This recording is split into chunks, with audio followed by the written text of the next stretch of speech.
Que faire quand on trouve un animal seul, égaré et qu'on veut lui porter secours? Voici les conseils et les bons réflexes à avoir. D'abord, quand on trouve un animal dans la rue, sans son maître, qu'est-ce qu'on doit faire? Alors, d'abord, il faut essayer de l'attraper avec beaucoup de précautions parce qu'on ne connaît pas cet animal, on ne connaît pas son comportement, on ne sait pas s'il est blessé. Donc, il faut vraiment prendre toutes les précautions nécessaires pour éviter de se faire mordre ou pour aggraver ses blessures si cet animal est blessé. Une fois qu'on a réussi à attraper cet animal, lorsqu'on peut le faire, eh bien, on l'emmène chez un vétérinaire qui non seulement va pouvoir lui prodiguer les premiers soins d'urgence si il y a lieu, et puis qui va pouvoir aussi utiliser un lecteur de puce.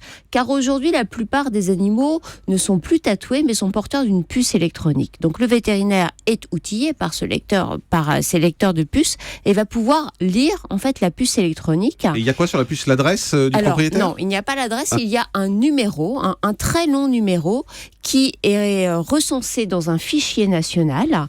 Et grâce à ce fichier national, s'il est convenablement tenu à jour par le propriétaire de l'animal, donc s'il a été régulièrement mis à jour lorsque le propriétaire change de numéro de téléphone ou déménage, eh bien on peut retrouver le propriétaire de l'animal.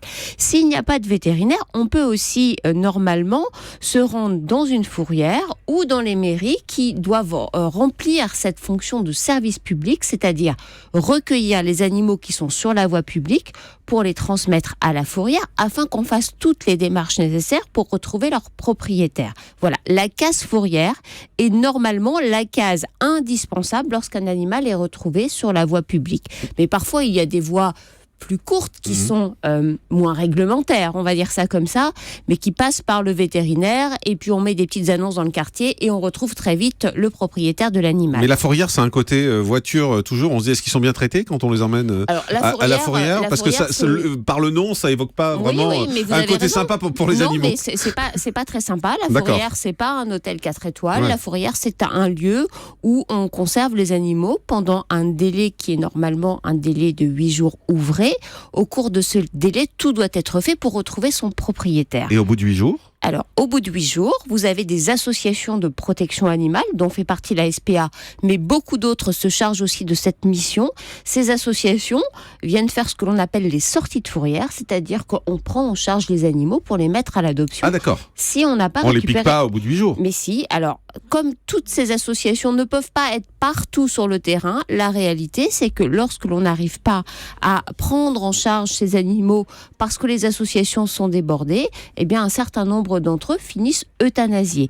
Donc voilà, la fourrière, c'est pas quelque chose de drôle, c'est vraiment un risque pour l'animal, d'où l'importance des mesures de prévention qu'on va évoquer maintenant, si vous le voulez bien, Jean-Marc. Faites comme chez vous. Comment c'est ce que je fais, vous voyez, je me sens parfaitement à l'aise. Je suis venue, je m'installe avec mon chien. Votre chien est là et tout. Je vais déjeuner ici. Vous avez raison, c'est parfait. C'est comment faire en sorte de ne pas perdre son animal ou de limiter les risques. Donc d'abord, c'est qu'il soit clairement identifié, on l'a dit, et que ce numéro d'identification corresponde vraiment à vos coordonnées. Donc il faut penser à mettre à jour ce fichier, soit en écrivant directement au fichier, et quand on a un animal, on a une carte avec le numéro d'identification, on a les coordonnées du fichier, soit si vous avez perdu tout ça, vous vous faites aider par votre vétérinaire. Autre chose qui permet d'éviter de perdre son animal, c'est d'abord de le tenir en laisse lorsqu'il s'agit d'un chien. Alors je suis vraiment un contre-exemple de ça. Parce que le vôtre n'est pas en laisse. Ne se promène pas en laisse. Et encore, je lui ai mis un collier avant d'arriver ici pour les gens de la sécurité en bas, histoire de les rassurer. Mais théoriquement, un chien doit toujours se promener en laisse. C'est vraiment quelque chose d'important. Et lorsqu'on a un chien, c'est de prendre des cours d'éducation pour que votre chien, notamment, soit capable de répondre à son nom et de répondre au rappel. C'est quelque chose d'essentiel. C'est vraiment capital. On ne le répétera jamais assez. En ce qui concerne les chats, c'est un peu différent. Beaucoup de chats vivent avec une certaine dose de liberté. Ils sont non pas errants, mais ils ont leur propre territoire qui va bien au-delà du périmètre, soit de votre appartement, lorsqu'on a la possibilité de laisser son appartement ouvert, la fenêtre ouverte. Il arrive dans les grandes villes que les chats chats sortent et puis ils reviennent manger, mais ils vont se promener. Ou lorsque l'on habite à la campagne, c'est d'autant plus vrai, les chats vont se promener.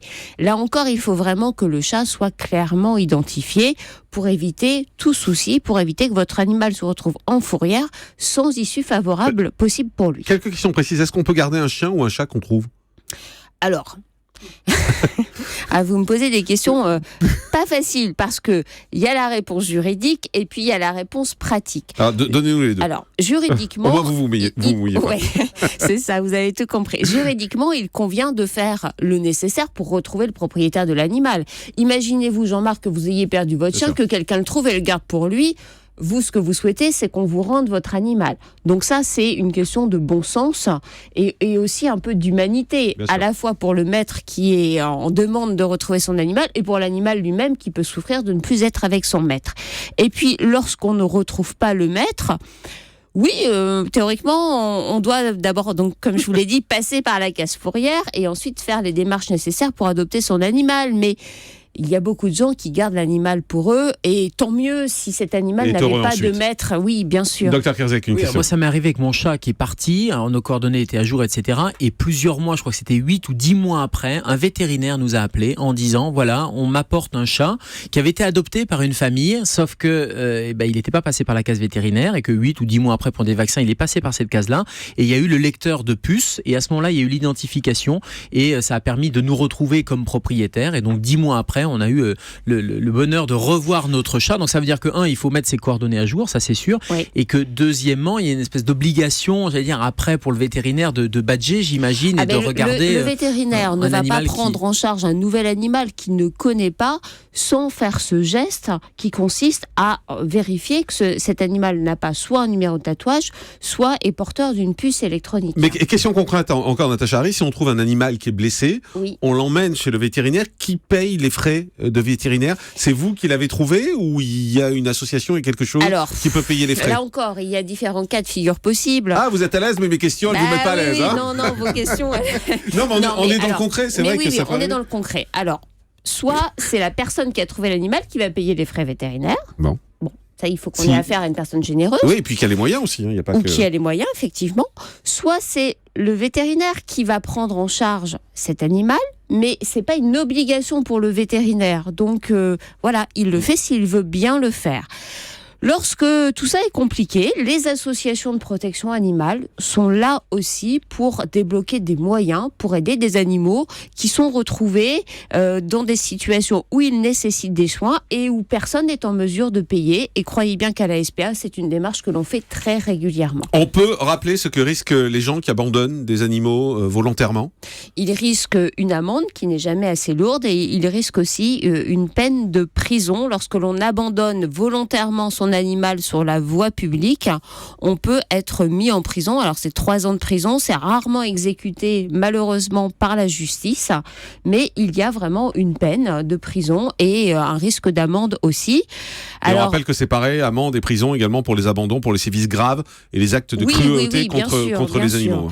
Mais les abandons, quand un animal n'est pas clairement identifié, vous ne pouvez pas retrouver la personne qui l'a abandonné. Donc c'est vraiment aussi une difficulté que l'on rencontre au quotidien.